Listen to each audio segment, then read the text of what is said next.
On a seemingly normal business trip, a routine announcement turned into a harrowing journey of life, death, and messages from the beyond. Welcome back to Fascinating Stories. It's Mike with you. Today's tale takes us on an emotional roller coaster, where an ordinary business trip for Lloyd Glenn becomes an unforgettable encounter with the afterlife and spiritual beings. Lloyd, upon landing in Denver, is met with grim news. His young son, Brian, had been trapped under a garage door. Though revived, the extent of any brain damage was unknown. The fear and despair of the situation are juxtaposed with a powerful spiritual revelation, as Brian awakens to recount an incredible story of birdies, celestial beings, and a journey to a luminous realm. These birdies, as Brian explains, provide guidance and wisdom from the beyond, sharing insights into life's purpose, love, and our connection to the divine. Our story today is not just a testament to a family's strength and faith, but also to the unseen forces that guide and protect us, often in ways we least expect. Join us as we delve into this heart-wrenching yet profoundly uplifting tale. I was on my way to Washington, D.C. on a business trip on July 22nd. Everything seemed normal until we landed in Denver for a plane change. As I was retrieving my items from the overhead bin, an announcement was made for Mr. Lloyd Glenn to visit the United Customer Service representative as soon as possible. I didn't think anything of it until I got to the plane's exit door and heard a gentleman question every male if they were Mr. Glenn. I realized something was wrong at this moment and my heart sunk. When I stepped off the plane, a sad young guy approached me and said, "Mr. Glenn, there's an emergency at your home. I'm not sure what the situation is or who is involved, but I'll escort you to the phone so you may contact the hospital." My heart was now hammering, but the need to remain calm won out. Woodenly, I followed this guy to a distant phone and dialed the Mission Hospital number he provided me. My call was routed to the trauma center, where I heard that my 3-year-old son had been caught beneath the automatic garage door for several minutes and was dead when my wife discovered him. CPR was started by a neighbor who's a doctor, and paramedics maintained the treatment while Brian was being transferred to the hospital. Brian had been awakened by the time I called, and they felt he would survive, but they didn't know how much damage had been done to his brain or heart. They explained that the door had closed entirely on his little sternum, just over his heart. He'd been suffocated to death. My wife sounded apprehensive, but not panicked after conversing with the medical professionals, and I took comfort in her steadiness. The return flight seemed to take an eternity, yet I arrived at the hospital 6 hours after the garage door had been closed.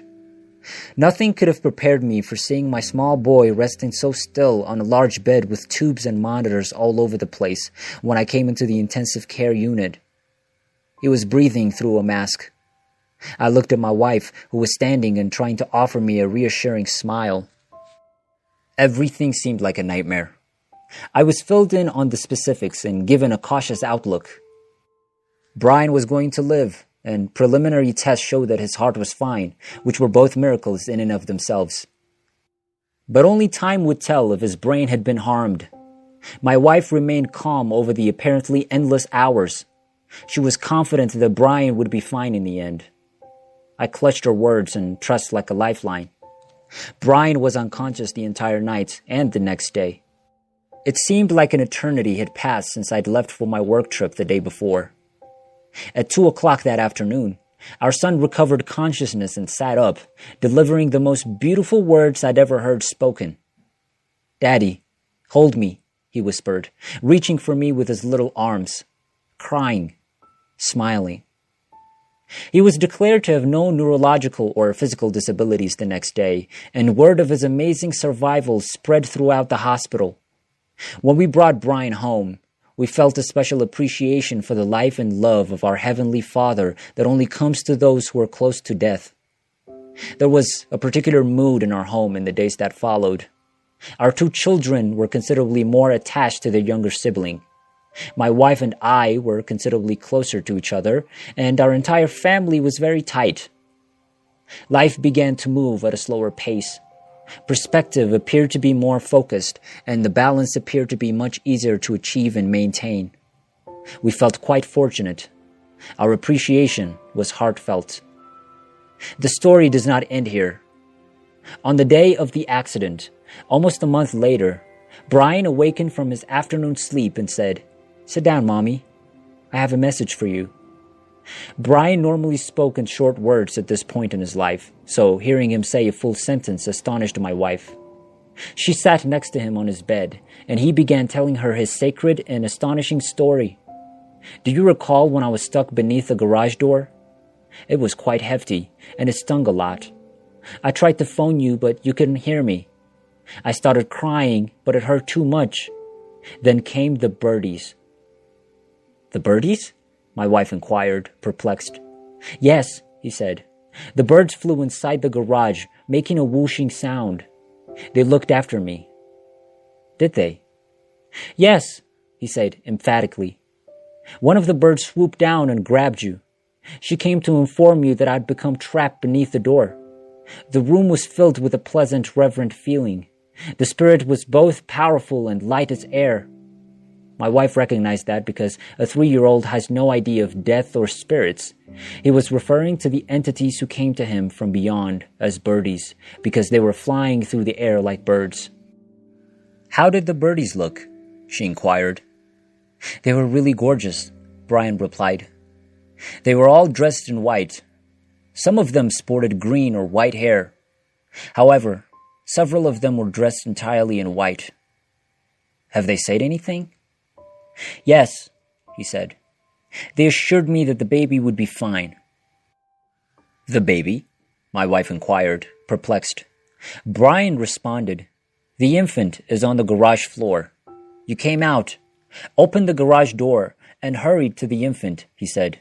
"You told the baby not to leave." My wife nearly fainted when she heard this, because she'd gone and knelt beside Brian's body, seeing his crushed chest and whispering, "Don't leave us, Brian. Please stay if you're able." She realized the soul had left his body and was looking down from above on this little lifeless form as she listened to Brian tell her the words she'd said. "So what happened?" she inquired. "We went on a trip far, far away," he explained. He became upset as he tried to express what he didn't seem to have the words for. My wife tried to soothe and comfort him, assuring him that everything will be fine. He fought with wanting to express something that was obviously extremely important to him, but he couldn't find the words. "We were flying swiftly in the air." "They're really lovely, Mommy," he continued. "There are also a lot of birdies." My wife was taken aback. The pleasant, comfortable spirit engulfed her more solidly in her head, but with an urgency she had never known before. Brian went on to say that the birdies had instructed him he had to return and tell everyone about the birdies. He claimed that they returned him to his home and that a large fire vehicle and an ambulance were present. A man was carrying the baby out into a white bed, and he tried to convince him that the kid was well, but the man couldn't hear him. He claimed the birds informed him he had to accompany the ambulance, but that they would be nearby. He said they were so beautiful and serene that he didn't want to leave. Then there was a dazzling light. He stated that the light was both bright and warm, and that he adored the bright light. Someone approached him in the brilliant light and wrapped their arms around him, saying, "I love you, but you have to go back. You must play baseball and inform everyone about the birdies." The person in the bright light then kissed him and waved goodbye. Then whoosh came the tremendous sound, and they vanished into the skies. The narrative lasted an hour. He told us that birdies are always around, but we don't see them because we look with our eyes, and we don't hear them because we listen with our ears. They are, nevertheless, always present. They're only seen here. He put his hand over his heart. Because they love us so much, they whisper things to us to help us do the right thing. "I have a plan, Mommy," Brian continued. "You have a strategy. Daddy has a strategy. Everyone has a strategy. We must all follow through on our intentions and uphold our pledges. Because they adore us, the birdies assist us in our endeavor." In the weeks that followed, he frequently returned to us and told us all or part of what had happened over and over. The plot was always the same. The particulars were never altered or out of sequence. He provided morsels of information and reiterated the message he had previously conveyed a few times. It never stopped to astonish us how he could tell us such specifics and speak beyond his capacity while discussing his birdies. He informed strangers about the birdies everywhere he went. Surprisingly, no one ever gave him an odd look when he did this. Rather, they always had a softer expression and smiled. Needless to say, we haven't been the same since, and I hope we never will be.